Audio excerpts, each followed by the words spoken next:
জাতীয় ঐক্যের বিষয়টি আসলে একটা সর্বব্যাপী জাতীয় ঐক্য ছিল না।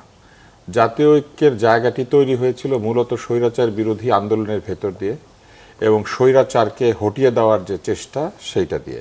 কিন্তু ভবিষ্যতের সরকার এবং রাষ্ট্র কিভাবে পরিচালিত হবে এই বিষয়ে ঐক্য ছিল না বলেই কিন্তু একটা ঐকমত্য কমিশন করতে হয়েছিল। কেননা এই আলোচনার মধ্যে দিয়ে ধারণা করা হয়েছিল যে রাজনৈতিক দলগুলি এবং অন্তর্বর্তী সরকারের যে অন্তর্নিহিত ধ্যান ধারণা এগুলিকে এক জায়গায় নিয়ে এসে ভবিষ্যতে রাষ্ট্র পরিচালনার জায়গায় কিছু পরিবর্তন আনা যাবে, সরকার পরিচালনার ক্ষেত্রে কিছু পরিবর্তন আনা যাবে।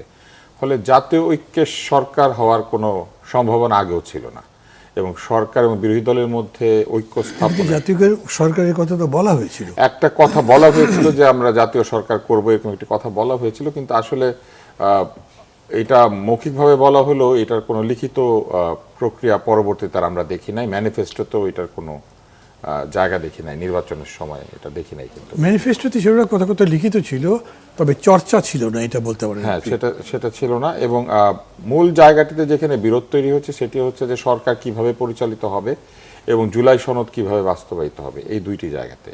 এবং সরকারের ক্ষমতাকে সীমাবদ্ধ করে নিয়ে এসে রাষ্ট্রপতি এবং প্রধানমন্ত্রীর ক্ষমতার মধ্যে একটা ভারসাম্য নিয়ে এসে এবং সরকারের কিছু কিছু জায়গায় সিদ্ধান্ত গ্রহণের যে ক্ষমতা সেটাকে খানিকটা সীমিত করে একটা সরকার পরিচালনার জন্য যে ধরনের চিন্তা ভাবনা করা হয়েছিল সেই সব জায়গাতে মূল যে সরকারি দল, মানে সরকারি দল তো আরো দু একটি দলের সাথে মিলে সরকার করেছে, তো মূল সরকারি দলের কিন্তু এই জায়গাতে আগেও আপত্তি ছিল এবং তারা সেই আপত্তিটা বহাল রেখেছেন, কারণ তারা ভোটে অনেক ভোট পেয়েছেন। যে কারণে আমি মনে করি যে জাতীয় সরকার বা জাতীয় ঐক্যের সরকার তৈরি হবে না, হওয়ার কথাও ছিল না। তবে একটি জায়গাতে আমার মনে হয় যে এই সংসদ এখনো ঐক্যবদ্ধ রয়েছে, তারা ফ্যাসিজমের বিরুদ্ধে রয়েছে, তারা স্বৈরাচারী শাসন ভবিষ্যতে আসুক সেটা চায় না, স্বৈরতান্ত্রিক কোনো আচরণ করতে চায় না। এবং আচরণের দিক থেকে আমি মনে করি যে এবার সরকার এবং বিরোধী দলের মধ্যে যতই বাদ প্রতিবাদ হোক না কেন, তাদের মধ্যে একটা বন্ধুত্বপূর্ণ ব্যাপার ছিল। বিশেষ করে যখন কর মুক্ত গাড়ির জায়গাতে করযুক্ত সরকারি গাড়ি নেওয়ার কথা হলো, তখন 300 জন পারলে দুইবার মানে টেবিল চাপড়েছেন। যখন অফিস চাওয়া হয়েছে তখন সকলে একমত হয়ে গিয়েছেন। এবং আমি দেখলাম যে এই ক্ষেত্রে অতীতের স্বৈর এবং অস্বৈরতান্ত্রিক সকল সংসদের সদস্যরা যেমন নিজেদের দাবি দেওয়ার ক্ষেত্রে একমত হয়ে যেতেন, এইবারও সেটা ঘটেছে।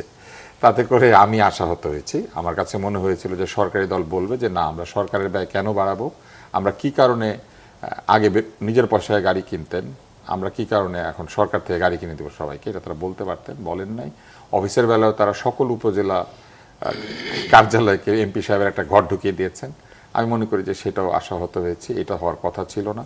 এবং এই দাবিগুলি যারা জানিয়েছেন বা যেটা করেছেন এটা একদম তরুণদের কাছ থেকে তো এই দাবি আমি আরও আশা করি নাই, আমরা অনেকে আশা করি না। এই কারণে যে তরুণরাই বলেছিলেন যে ভবিষ্যতের এমপি, ভবিষ্যতের রাষ্ট্রনায়ক, ভবিষ্যতের সরকার পরিচালক যারা হবেন তাদের মধ্যে থেকে তারা জনগণের কাছ থেকে কিছু নিতে আসেন নাই, তারা দিতে এসেছেন।